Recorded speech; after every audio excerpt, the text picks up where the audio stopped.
Assalamualaikum warahmatullahi wabarakatuh. Ya, ketemu lagi sama saya ya anak-anak. Di sini Bapak akan menjelaskan tentang rukun iman. Ya, tahu kan rukun iman ada berapa? Ya, ada 6. Coba kalian sebutkan satu persatu. Mulai dari yang pertama. Yang pertama ada rukun iman kepada Allah. Yang kedua ada rukun iman kepada malaikat-malaikat Allah. Dan yang ketiga ada rukun iman kepada kitab Allah. Yang keempat ada rukun iman kepada rasul-rasul Allah. Dan yang kelima ada rukun iman kepada ada yang lalu. Yang kelima ada pada hari kiamat atau hari akhir. Dan yang terakhir ada rukun iman kepada qadha dan qadar. Nah, di sini kan ada 6 rukun iman ya anak-anak. Nah, Pak Guru akan menjelaskan satu persatu dari rukun iman tersebut. Yang pertama ada iman kepada Allah. Iman kepada Allah yaitu mempercayai adanya Allah. Jadi kita sebagai umat harus percaya adanya Allah.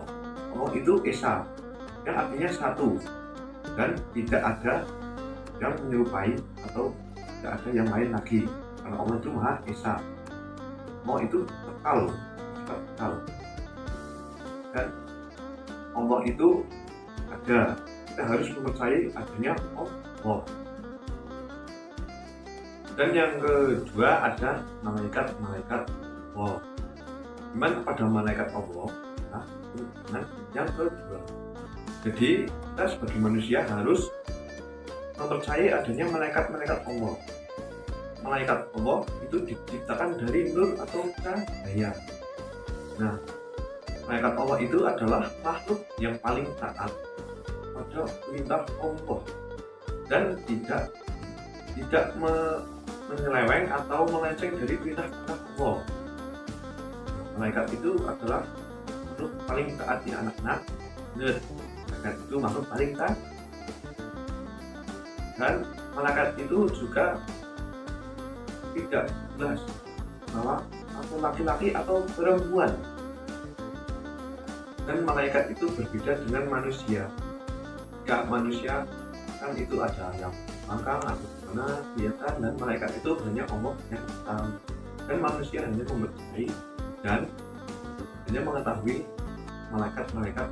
Seperti contohnya malaikat yang bertugas salah satunya yang telah ditentukan oleh Allah.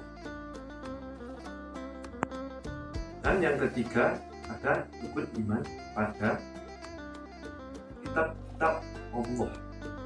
Nah, Allah telah menurunkan 4 macam kitab pada para nabi-nabi yang telah diutus. Yang pertama ada kitab Zabur.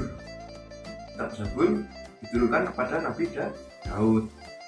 Dan yang kedua ada kitab Injil.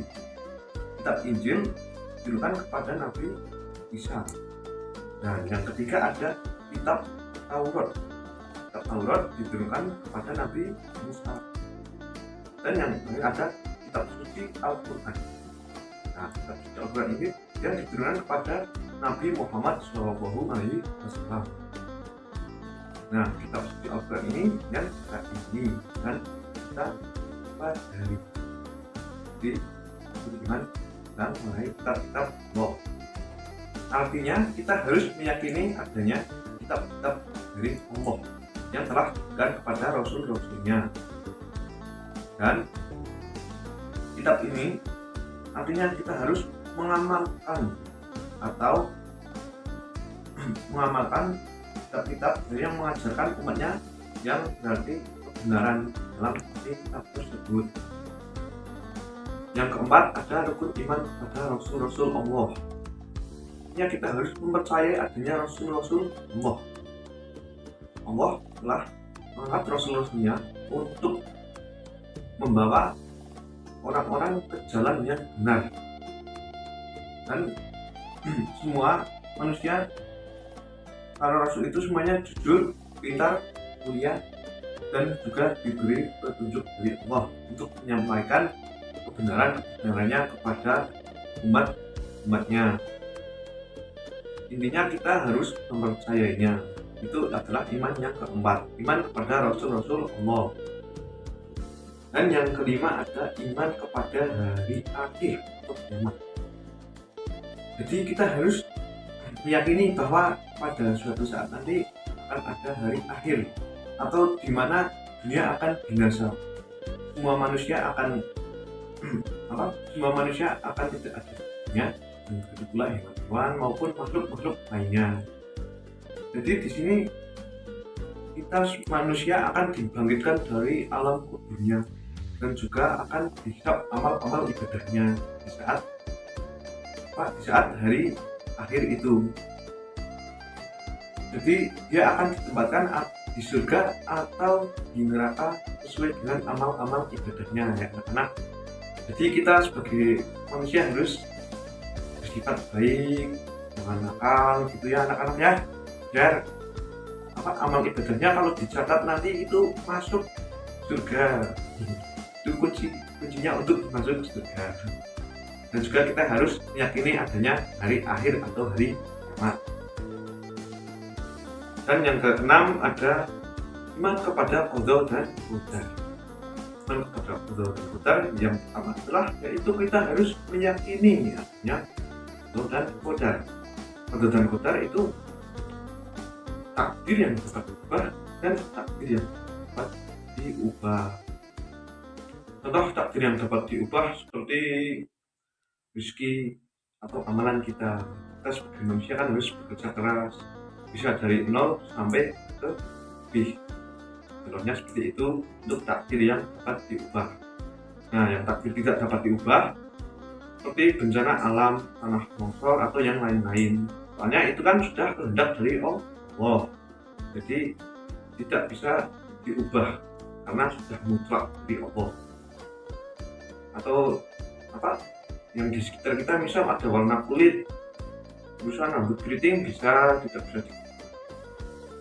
Nah, itu semua adalah pengertian dari qada dan qadar. Nah, kita telah mempelajari ke-6 rukun iman tersebut.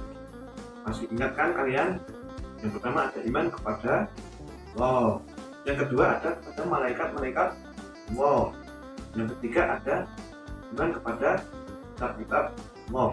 Keempat ada Rasul-Rasul Allah. Dan yang kelima iman kepada hari akhir atau hari kiamat. Dan yang keenam ada iman kepada qada dan qadar. Nah, semoga ilmu yang Pak Guru sampaikan bermanfaat pada kalian semua ya. Nah, jika ada yang mau bertanya silakan. Belum saya tutup pelajaran pada hari ini. Nah, yang mau bertanya?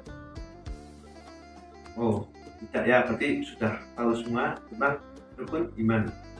Ya, cukup sekian materi dari Pak G. Semoga bermanfaat, dapat itu pada masyarakat. Dan terima kasih untuk pelajaran kali ini Bapak sudah dulu ya. Semoga bermanfaat. Wassalamualaikum warahmatullahi wabarakatuh.